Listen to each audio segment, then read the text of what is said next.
In 2004, Canadian sports enthusiast Eric Perez and his friend Corey Takul were in Birmingham, England when they stumbled upon a televised rugby league match between Leeds and Bradford. What they witnessed wasn't just a game, it was a revelation. Perez instantly fell in love with the sport's speed, physicality, and flair, likening it to ice hockey, Canada's most revered game. Yet, rugby league didn't exist in any real form in Canada, a gap he saw as an opportunity. Over the following years, Perez nurtured a growing obsession with the sport. By 2010, he and Takul reached out to the International Rugby League Federation for guidance on how to introduce the game to Canada. The advice: start with an international team. That was the first spark of what would eventually ignite into one of the most ambitious sports projects in Canadian history.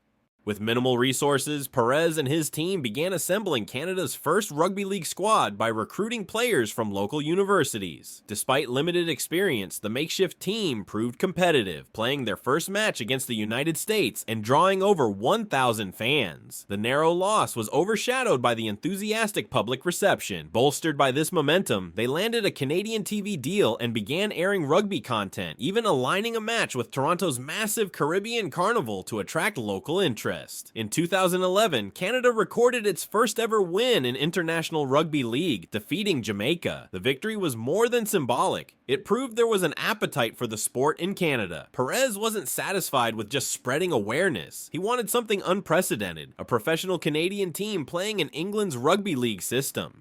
Perez's vision materialized in 2014 with plans to launch the Toronto Wolfpack, the world's first transatlantic professional sports team. While many were skeptical, his track record helped garner support from influential figures within the Rugby Football League, RFL. Still, there were conditions. Toronto wouldn't get a free pass to the top tier. They had to start in League One, the third tier. The financial commitment was monumental. Toronto agreed to pay for all travel expenses of visiting teams, forego central funding and TV revenue, and handle their own sponsorships in North America. According to Perez, the original agreement included central funding, but a last-minute change left him scrambling for new investors. He eventually found support from Australian businessman David Argyle, whose deep pockets would prove crucial, but not limitless. Despite not having kicked a single ball, Toronto was making headlines. Perez became the club's CEO, and legendary coach Brian Noble joined as director of rugby. Paul Rowley, a respected name in the sport, was brought in to coach. The team signed major sponsorship deals, sold 3,000 season tickets, and secured the 10,000-seat Lamport Stadium as their home. Before they had played a competitive match, Rowley even threw the first pitch at a Toronto Blue Jays game, a clear signal that the Wolfpack were aiming to break through the North American sports market. Their roster combined experienced UK players with emerging talent from Canada, the US, and Jamaica. Trials across North America led to the signings of players like Quint Ngawati and Joe Eichner, signaling a genuine commitment to local development. The Wolfpack's journey officially began in February 2017 with a Challenge Cup win over amateur side Sidal, followed by a jaw-dropping 76-0 destruction of London Skolars in their first League One match. Their arrival wasn't just loud,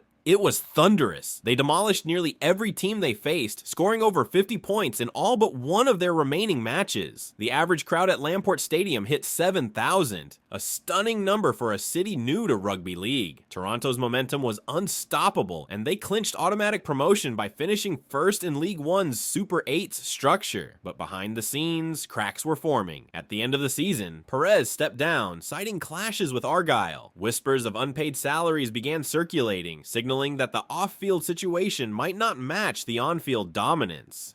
Toronto entered the championship in 2018 with clear ambitions, reached Super League, but the promotion system was cutthroat. Only the top 3 in a playoff group of 8 would go up automatically. 4th and 5th would battle in a do-or-die match called the £1 Million Game. Determined to level up, Toronto spent big, signing players like Josh McCrone, Ashton Sims, and Joe Westerman, with transfer fees reaching £130,000. They even poached talent from relegated teams and brought in NRL powerhouse Dave Taylor, but drama quickly struck. Taylor and others were sacked following a training camp incident in Portugal, and Westerman left just 6 games in. Still, under McCrone's captaincy, the team strung together a 12-game winning streak and qualified for the £1 Million Game, but fell to London Broncos in a shock 4-2 loss in front of 9,000 home fans. The bitter loss in the 2018 £1 Million Game was a brutal reminder that success wouldn't come easily. even for a club that dominated on the pitch. But instead of retreating, the Wolfpack doubled down. The 2019 season brought a major change. The complicated Super 8 system was scrapped in favor of a traditional playoff format. Now, Toronto only had to beat championship teams to earn promotion, and they had a squad built for dominance. Headlining the new recruits was NRL star Ricky Ludele, who signed a staggering 3-year deal worth over £1 million,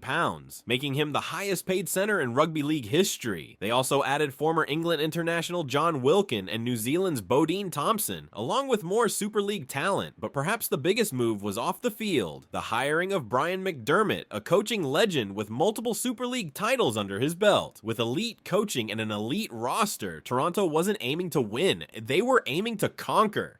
Toronto bulldozed through the 2019 regular season, winning 26 of their 27 matches. Their only loss came in round 6 against Toulouse, but even close games showed their resilience. They weren't just winning, they were learning how to fight through adversity. Still, drama wasn't far behind. Mid-season, owner David Argyle resigned from his CEO role after making racially inappropriate comments to a Swinton Lions player. Though he apologized and the player forgave him, the incident sparked wider conversations about professionalism and accountability. As the playoffs began, Toronto looked unshakable. In the semifinals, a Ricky Ludele hat trick helped defeat Toulouse 40-24 in front of a roaring 9,000 fans at Lamport. In the grand final, Toronto faced Featherstone, another defensive powerhouse. For 60 minutes, it felt like deja vu, but this time, they broke through. Late tries from Wallace, Thompson, and Meller secured a 24-6 win. After 3 seasons, the dream was real. Toronto Wolfpack were going to Super League. Their Super League entry wasn't just a victory for Toronto, it was a seismic moment for the sport globally. That became even more apparent when the club pulled off one of the boldest signings in rugby history, Sonny Bill Williams. Often called the LeBron James of rugby league, Williams signed a 2-year deal worth £2.6 million per season, making him the highest paid player the sport had ever seen. Media coverage exploded. Toronto had landed a genuine superstar, but under the surface, issues brewed. Their squad was limited to just 24 players, well below the league average. They had no academy system, no domestic pipeline, and had maxed out their salary cap on just a few stars. Unlike the Catalans Dragons, another expansion club who were protected from relegation in their early years, Toronto would receive no such cushion. They were expected to perform like any other club, despite being unlike any other club. Toronto's Super League debut came with hype and hope. In their first match, Liam Kay, the club's first ever signing, fittingly scored their first Super League try. But the dream turned into a harsh reality. They lost 28-10 to Castleford, followed by a narrow loss to Salford. Then came the real gauntlet. Wigan, Warrington, St. Helens, Leeds, 4 of the most established clubs in the league. Toronto lost all 4, conceding more than 30 points each time. They were 0-6 and cracks were showing. They signed French fullback Tony Gigot to shore up depth and even picked up a Challenge Cup win over Huddersfield. With some key players returning from visa delays, it seemed Toronto could turn things around, especially with upcoming home games at Lamport. But that's when the world changed. In March 2020, the COVID-19 pandemic brought sports around the globe to a grinding halt. For most Super League clubs, emergency funding, government furlough schemes, and an RFL provided loan helped keep them afloat. But for the Toronto Wolfpack, an international outlier, none of that support was available. With no revenue from home matches and a slew of mounting costs to resume play in the UK, the situation became unmanageable. Just weeks before Super League was set to resume in August, Toronto withdrew from the season, citing overwhelming financial strain. Owner David Argyle announced he was stepping away, putting the club up for sale after investing over £18 million into the venture. The roster fell apart almost overnight. Sonny Bill Williams returned to Australia, Ricky Ludele signed with Melbourne, and Gareth O'Brien joined Castleford. Some players retired, others were left unpaid for months. One was reportedly selling dog food door to door to survive.